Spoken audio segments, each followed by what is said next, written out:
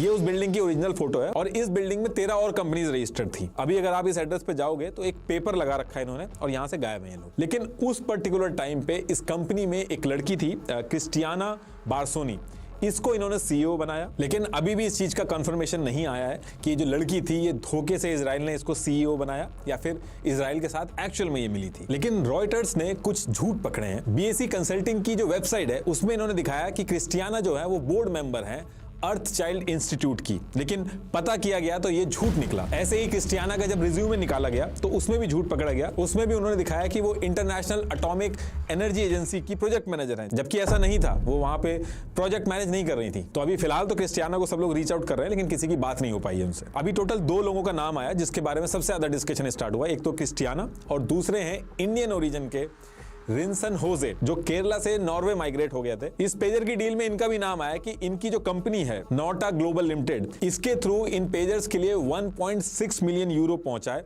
Israel को help करने के लिए। लेकिन इनकी कंट्री की जो नेशनल सिक्योरिटी एजेंसी है उसने मना कर दिया कि ऐसा कुछ भी नहीं है। लेकिन फिलहाल इंडिया के अंदर जो वायनाड पुलिस है उसने रिंसन होजे के बारे में इंक्वायरी स्टार्ट कर दी है। तो अब यहां से इजराइल का प्लान ये था कि ये बीएसी कंपनी जो है इसको सेटअप करके इसको फ्रंट पार्टी बनाया जाएगा गोल्ड अपोलो से डील करने के लिए। अभी आएगा आगे कि कैसे किया। और बीएसी कंपनी के अलावा 2 और शेल कंपनीज बनाई गई जिनका नाम, एड्रेस, उसके बारे में कोई भी चीज अभी तक पता नहीं चल पाई है। इन्हीं दोनों कंपनीज के लिए बोला जा रहा है कि ये कंपनीज इजराइल के मास्टर प्लान का पार्ट थी। तो इजराइल ने जब ये फर्जी कंपनीज बना ली थी तो ये फर्जी कंपनी बनाने के बाद इन्होंने जेन्युइन क्लाइंट्स बनाना स्टार्ट किया और पूरे एरिया के अंदर बल्क में पेजर सप्लाई करने का काम स्टार्ट किया। अभी जो पेजर्स थे इनकी मैन्युफैक्चरिंग ये यहीं पे कर रहे थे या कहीं से लेके आ रहे थे ये भी क्लियर नहीं है। ये सारी चीजें जो मैं आपको बता रहा हूं ये न्यूयॉर्क टाइम्स में शेरा फ्रेंकेल, साद और रोनिन ने जो 18 सितंबर को एक रिपोर्ट पब्लिश की थी उसके बेसिस पे बता रहा हूं और अभी इसी रिपोर्ट के बारे में हर जगह डिस्कशन चल रहा है। इन सबके लिंक्स भी आपको डिस्क्रिप्शन में मिल जाएंगे। ये शेल कंपनी बनाने के बाद इन्होंने वहां पे ये दिखाया था कि ये European institute of innovation and technology, इसके ये इंफॉर्मेशन कोऑर्डिनेटर हैं जो यूरोपियन कमीशन के लिए बल्गेरिया, क्रोएशिया, एस्टोनिया, हंगरी, माल्टा, लाविया ऐसी कंपनीज में अपना बिजनेस करते हैं। अब ये सारी चीजें सेटअप करके इजराइल ने बिजनेस तो स्टार्ट कर दिया था, लेकिन इजराइल को पता था कि उनकी बनाई हुई जो शेल कंपनीज हैं वो कितना भी बड़ा बिजनेस कर लें, मल्टीपल कंट्रीज में अपने बिजनेस को दिखा दें, लेकिन हिजबुल्लाह जो है वो एक ऐसी कंपनी जो अननोन है उसके पेजर्स को हाथ भी नहीं लगाएगा। तो इसी चीज से निपटने के लिए ये लोग ट्राई करते हैं गोल्ड अपोलो जो ताइवान के अंदर है उसके टच में आने के लिए, क्योंकि इनका मानना था कि गोल्ड अपोलो जो है वो हिजबुल्लाह का ट्रस्टेड है, वहां से पहले भी इन्होंने पेजर्स मंगाए हैं। तो इस चीज से निपटने के लिए ये लोग क्या करते हैं, ये बुडापेस्ट के बिजनेसमैन बन के पहुंचते हैं ताइवान और वहां जाके गोल्ड अपोलो जो कंपनी है उसके ऑफिस में मीटिंग फिक्स करते हैं। मल्टीपल डिस्कशन होते हैं वहां पे और उसके बाद ये गोल्ड अपोलो को एक एग्रीमेंट के लिए रेडी कर लेते हैं, जिसमें यह था कि गोल्ड अपोलो जो है वो इजराइल की ये जो बीएसी कंसल्टिंग है इसको अपना नाम और ब्रांडिंग यूज करने देंगे, जिसमें यह था कि बीएसी कंसल्टिंग जो है वो अपने खुद के AR924 जो पेजर डिवाइसेस हैं वो खुद ही बनाएगी, सब कुछ खुद ही करेगी, बस मॉडल के ऊपर गोल्ड अपोलो को लिमिटेड जो है उसके स्टिकर वगैरह लगाएगी, यानी कि ब्रांडिंग वगैरह करके उसको आगे बेचेगी। लेकिन गोल्ड अपोलो को बिल्कुल भी आइडिया नहीं था कि ये इजराइल की बनाई हुई शेल कंपनीज है। और ये जो पूरा एग्रीमेंट वगैरह हुआ था बीएसी कंसल्टिंग और गोल्ड अपोलो के बीच में, इस पूरी डील के लिए ये फिक्स हुआ था कि बीएसी कंसल्टिंग अपने प्रॉफिट में से शेयर भी देगी और साइनिंग बोनस की तरह भी कुछ पैसा दिया जाएगा। ओवरऑल डील बहुत बढ़िया थी, तो गोल्ड अपोलो मना नहीं कर पाता है और वो एग्रीमेंट साइन कर देता है। गोल्ड अपोलो को पता तो था नहीं कि उनके साथ हो क्या रहा है, उन्होंने सोचा बस नाम ही यूज करना है और जो कंपनी है वो भी 2022 की रजिस्टर्ड है, काफी टाइम हो गया, तो वो एग्रीमेंट साइन कर देते हैं। लेकिन उनको बिल्कुल भी आइडिया नहीं था कि इसकी वजह से आगे अभी क्या क्या होने वाला है। अब जैसे ही गोल्ड अपोलो और बीएसी कंसल्टिंग का एग्रीमेंट साइन होता है वैसे ही बीएसी कंसल्टिंग के जो पेजर थे अब वो बन गए गोल्ड अपोलो के पेजर, और यही चीज इजराइल चाहता था। और ये जो चीजें मैं बता रहा हूँ ये प्रॉपर ऑफिशियल स्टेटमेंट में गोल्ड अपोलो ने बताया है कि इस एग्रीमेंट में बस हमारा इतना ही काम था कि हमने ब्रांडिंग दी थी, बाकी हमारा इससे कोई लेना देना नहीं है, मैन्युफैक्चरिंग वगैरह ये सारी की सारी बीएसी कंसल्टिंग कर रही थी। ये उसकी कॉपी है, आप पॉज करके पढ़ लेना। इसके बाद बीएसी कंसल्टिंग जो थी इसने पेजर बनाने स्टार्ट किए और अपने मल्टीपल जेन्युइन क्लाइंट्स जो थे उनको पेजर बना के सप्लाई करना स्टार्ट किया। लेकिन एक्चुअल में ये घात लगा के अपने मेन क्लाइंट हिजबुल्लाह का इंतजार कर रहे थे कि कैसे भी करके हिजबुल्लाह को ये अपने खुद के बनाए हुए पेजर जिसपे गोल्ड अपोलो का इन्होंने लोगो लगा रखा था इसको बेच दे। अब हिजबुल्लाह ने गोल्ड अपोलो के जो पेजर्स थे पहले खरीदे थे, लेकिन बुडापेस्ट के बीएसी कंसल्टिंग के बनाए हुए गोल्ड अपोलो के पेजर हिजबुल्लाह को बेचना बहुत ही टफ टास्क था। तो अब यहां से इजराइल क्या करता है कि इजराइल के कई सारे ऐसे स्पाई एजेंट्स थे जो लेबनान के अंदर और हिजबुल्लाह की जो ग्रुप्स थे उनके अंदर मिल के रहते थे, उनको ये टास्क दिया गया कि कैसे भी करके हिजबुल्ला के अंदर जो पेजर की डील करने वाले हैं उनको हमारा क्लाइंट बना के बुडापेस्ट में लेके आओ। और हिजबुल्ला भी जो है वो डायरेक्ट ऐसे ओपन मार्केट से जाके नहीं मंगा लेता है, उसको भी कई चैनल्स का यूज करके सीक्रेटली पेजर्स मंगाने होते हैं। तो अब इजराइल ने किन एजेंट्स का यूज किया, क्या ट्रिक्स लगाई, बीच में किन कंपनीज का यूज किया, कैसे हिजबुल्ला को कन्विंस करके रेडी किया कि वो यही BSE कंसल्टिंग वाले पेजर्स ही ऑर्डर कर दें, ये अभी किसी को भी नहीं पता है, उसकी इन्वेस्टिगेशन चल रही है। लेकिन कैसे भी करके इजराइल ने इस चीज में कामयाबी हासिल कर ली और हिजबुल्ला को अपना क्लाइंट बना लिया जैसा वो चाहता था। और as per Sky News Hezbollah ने BSE कंसल्टिंग से 5000 पेजर्स का ऑर्डर दे दिया। पहली लॉट में 3000 पेजर्स जाने थे और दूसरी लॉट में बाकी के जो 2000 पेजर्स थे वो जाने थे। इस पूरे प्रोसेस में बताया जा रहा है कि ये जो 2 अलग से शेल कंपनीज और खोली थी इजराइल ने, जिसका नाम अभी तक सामने नहीं आया है, इनका मेजर रोल था ये ऑर्डर प्लेस करवाने में। जब ये BSE कंसल्टिंग हिजबुल्ला को पेजर देने का प्लान कर रही थी, उसी टाइम पे एक चीज और हुई थी। इस BSE कंसल्टिंग ने ताइवान की जो कंपनी थी गोल्ड अपोलो, जिसके साथ एग्रीमेंट वगैरह किया था, तो उसको एग्रीमेंट के हिसाब से पेमेंट करने थे। तो जब पेमेंट इन्होंने स्टार्ट करनी चालू करी BSE कंसल्टिंग ने गोल्ड अपोलो को, तो ताइवान की जो गवर्नमेंट थी उसको कुछ अनयूजुअल एक्टिविटी दिखी, जिसकी वजह से वो अलर्ट पे आए। ताइवान की इकोनॉमी मिनिस्ट्री जो थी उसने ऑब्जर्व किया कि ये गोल्ड अपोलो जो है इसकी जो पेमेंट है कई बार मिडिल ईस्ट से भी राउट होके आ रही है। और इसी वजह से ताइवान के जो लोकल बैंक्स थे उन्होंने एक बार BSE कंसल्टिंग की जो पेमेंट थी वो होल्ड पे भी डाल दी थी। और इस चीज को लेके इन्वेस्टिगेशन भी स्टार्ट हो गई थी, लेकिन इससे पहले की इन्वेस्टिगेशन का कुछ रिजल्ट सामने आता इजराइल अपना काम कर चुका था। और ये जो पेमेंट वाली बात है, ये चीज गोल्ड अपोलो के फाउंडर हसू चिंग जो है, इन्होंने भी कंफर्म की कि पेमेंट अनयूजुअल तरीके से मिडिल ईस्ट से आ रही थी। और इसके साथ साथ इसमें एक चीज और सामने आई कि ये जो पूरा गेम चल रहा था, इसमें जो पैसे की जरूरत पड़ रही थी उसमें करीब 1.6 मिलियन यूरो जो थे वो इजराइल ने पहले बुल्गारिया मंगवाए, उसके बाद हंगरी में पहुंचवाए। तो ये जो सारे ऑर्डर प्लेस किए थे हिजबुल्ला ने BSE कंसल्टिंग के थ्रू, तो इसमें शॉन मोरहाउस, एक farmer British army bomb defusal officer थे, उनकी ये थ्योरी है कि जो नॉर्मल पेजर होते हैं इसमें ये 2 बैटरी लगी होती हैं जो पावर देती हैं पेजर को। ये यहाँ पे स्पीकर लगा होता है जो इनकमिंग बीप्स अलर्ट जो होते हैं वो सुनाता है। ये यहाँ पे वाइब्रेटर लगा होता है, इनकेस साइलेंट मोड में हो तो नोटिफिकेशन पता चल जाए। ये रेडियो एंटीना जो कि सिग्नल रिसीव करता है, और ये माइक्रो प्रोसेसर जो सिग्नल को कन्वर्ट करके मैसेज रीडेबल बनाते हैं। ये जो पेजर के अंदर 2 बैटरी होती हैं, तो इनका कहना है कि ऐसा हुआ होगा कि ये जो 2 आइडेंटिकल बैटरी हैं इसमें से एक बैटरी को रिप्लेस करके उसमें एक्सप्लोजिव भर दिया गया। तो जो दूसरी बैटरी थी उससे तो डिवाइस को पावर मिल रही थी, और एक जो बैटरी थी उसके अंदर इन्होंने एक्सप्लोजिव भर दिया और इसको एक चिप से जोड़ दिया। नॉर्मली एल्कलाइन AA बैटरी जो होती है उसका वेट 23 ग्राम होता है, लेकिन इन पेजर्स में जो बैटरी मिली उसमें से एक बैटरी का वेट जो था वो 20 ग्राम के आसपास था। तो इसको लेके बोला जा रहा है कि इन बैटरीज में शायद एक्सप्लोजिव रखा गया होगा, और जो एक्सप्लोजिव यूज किए गए उसमें भी एक स्पेसिफिक एक्सप्लोजिव यूज किया गया, PETN। ये बहुत ही कम अमाउंट में बहुत ही बड़ा ब्लास्ट करता है, इसीलिए इस पर्टिकुलर एक्सप्लोजिव को कोवर्ट ऑपरेशन में हमेशा एजेंसीज यूज करती हैं। ईयर 1996 में भी कुछ इसी तरीके से एक मोबाइल डिवाइस में एक्सप्लोजिव यूज करके हमास का एक ऑपरेटिव था याया, उसको मारा था मोसाद ने। ऐसे ही एक बार इन्होंने एक डॉग के अंदर बॉम्ब लगा के हिजबुल्ला के कैंप में भेज दिया था। तो अब होता क्या है कि यहाँ से फरवरी 2024 का मंथ था और ये जो इजरायली पेजर थे वो डे बाय डे लेबनान के अंदर पहुंचने लगे। हिजबुल्ला के जितने भी ऑपरेटिव ये पेजर यूज कर रहे थे उनको बिल्कुल भी आइडिया नहीं था कि ये लोग एक चलता फिरता बॉम्ब लेके घूम रहे हैं जो कि पूरी तरीके से इजराइल के कंट्रोल में, वो जब चाहे तब ब्लास्ट कर सकता है। करीब 3000 पेजर जो थे वो लेबनान पहुंच चुके थे, बाकी 2000 जो थे वो पहुंचने बाकी थे। और फिर इसके बाद डेट आती है 15 सितंबर 2024, जिस दिन पेजर अटैक होना था। इस अटैक से ठीक 2 दिन पहले हिजबुल्ला क्या करता है कि इजराइल के टेल अवीव जो है, यहाँ पे यरकॉन पार्क है, तो यहाँ पे हिजबुल्ला ने क्या किया था कि एक M18A1 क्लेमोर माइन जो थी ये लगा दी थी और रिमोट एक्टिवेशन सिस्टम के थ्रू ये लोग बॉम्ब फोड़ने वाले थे यहाँ पे। लेकिन जैसे तैसे करके इजराइल की इंटरनल इंटेलिजेंस यूनिट, जो शुरू में मैंने बताया था जिसका नाम शिन बेट बोलते हैं लोग, शब्बा भी बोलते हैं इसको, तो शिन बेट जो है उसके पास इसका इंटेल आ जाता है और ये लोग इस ब्लास्ट को रोक देते हैं। अब ये अटैक तो रुक गया था, लेकिन इजराइल बहुत ज्यादा गुस्से में था कि हिजबुल्ला का कुछ ना कुछ करना पड़ेगा। इस इंसिडेंट के 2 दिन बाद यानी कि 17 सितंबर 2024, जिस दिन ये पेजर अटैक होना था, मॉर्निंग में पेजर अटैक होने से कुछ घंटे पहले सिक्योरिटी कैबिनेट ऑफ इजराइल एक लंबी मीटिंग करती है हिजबुल्ला के रिगार्डिंग। और बाकी क्या डिस्कशन हुआ ये तो नहीं पता, लेकिन इस मीटिंग के बाद इजराइल ने अनाउंस किया कि अब टाइम आ गया है कि जो नॉर्दर्न इजरायली अपना घर छोड़ के चले गए थे अब उनको वापस लाने का टाइम आ गया है। इस मीटिंग के बाद नेतन्याहू ने मीडिया से भी कहा कि अब हिजबुल्ला के केस में इजराइल के नॉर्दर्न बॉर्डर के पास कुछ फंडामेंटल सिक्योरिटी चेंजेस करने होंगे, तभी जो है जो इजरायली हैं वो अपने घर वापस आ पाएंगे।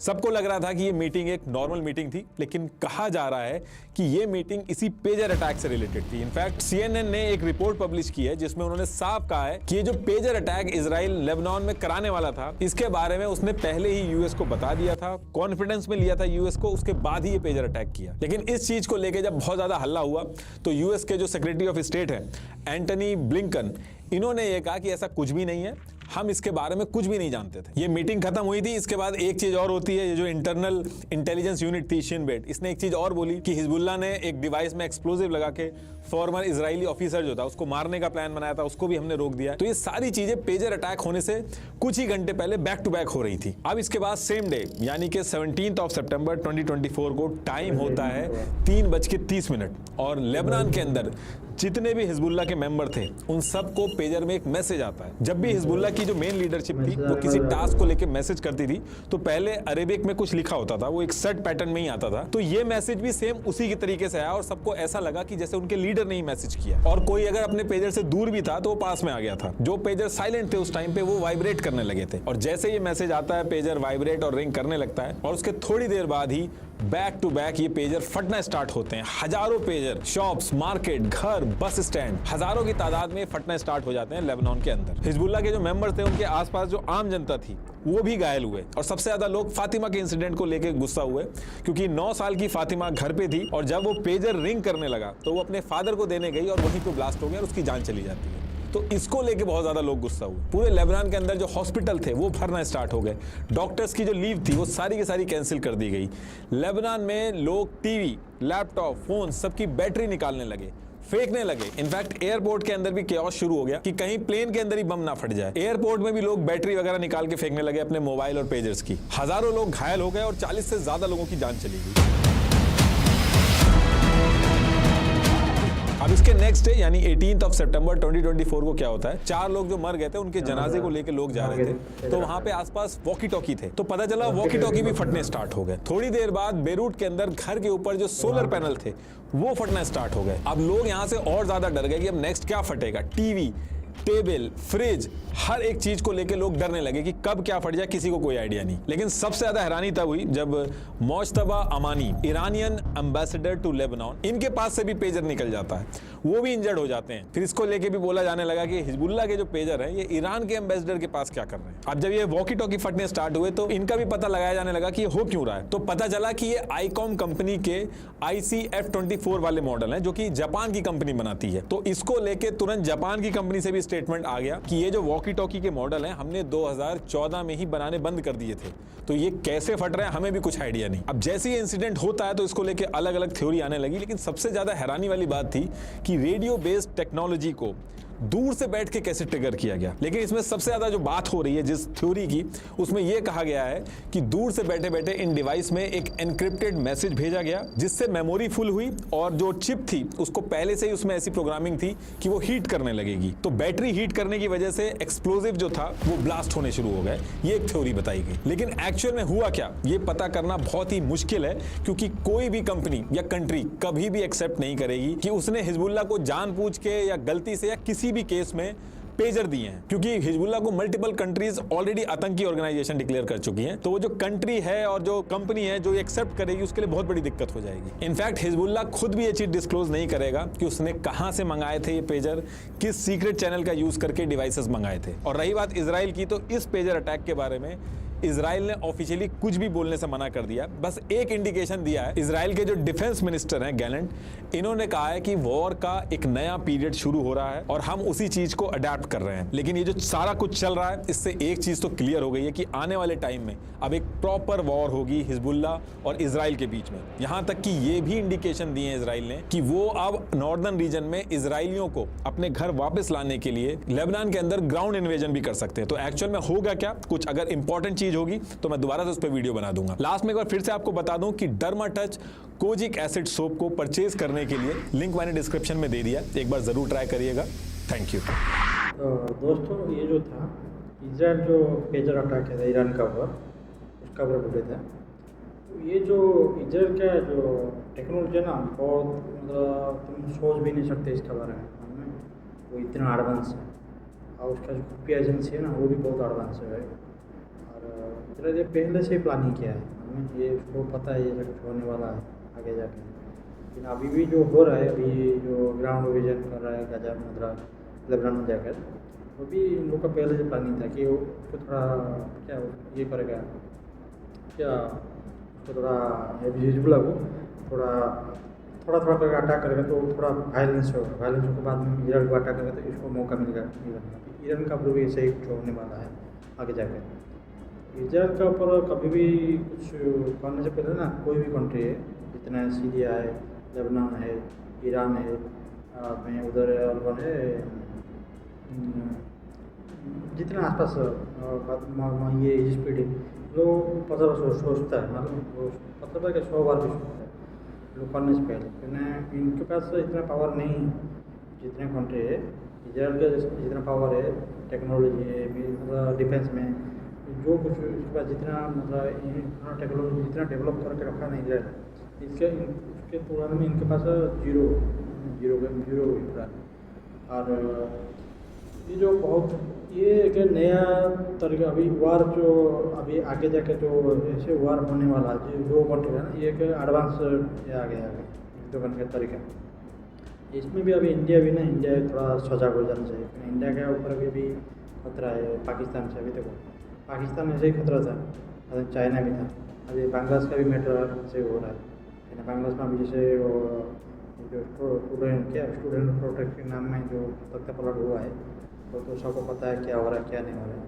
और इंडिया के लिए भी खतरा है, लेकिन ये लेबर कंट्री मतलब पड़ोसी है, तो इंडिया किसका है तो दुश्मन मतलब दुश्मन नहीं चाहता है, लेकिन आगे तो उसके लिए भी सजग रहना चाहिए। तो इंडिया को भी अपना टेक्नोलॉजी थोड़ा ये करना चाहिए। चाइना को भी थोड़ा चाइना से भी अभी चाइना का ज़्यादातर क्या अभी ऐसे देखिए तो टेक्नोलॉजी में चाइना का और इंडिया बहुत डिपेंड है। देखिए तो अभी देखो जैसे CCTV कैमरा है, कैमरा के बारे में बात करो, कैमरा वो किधर से आ रहा है, चाइना से आ रहा है। अब ये सब टेक्नोलॉजी जो जितना मतलब क्या IT प्रोडक्ट है सब चाइना से ही आ रहा है, तो ये सबको इंडिया को ना बैन करना चाहिए और खुद का मन ये करना चाहिए, इसका भी थोड़ा सजा रहना चाहिए। और इजराइल जैसा कंट्री ना उनको तो सैल्यूट करना चाहिए यार, इतना एडवांस कंट्री है ना।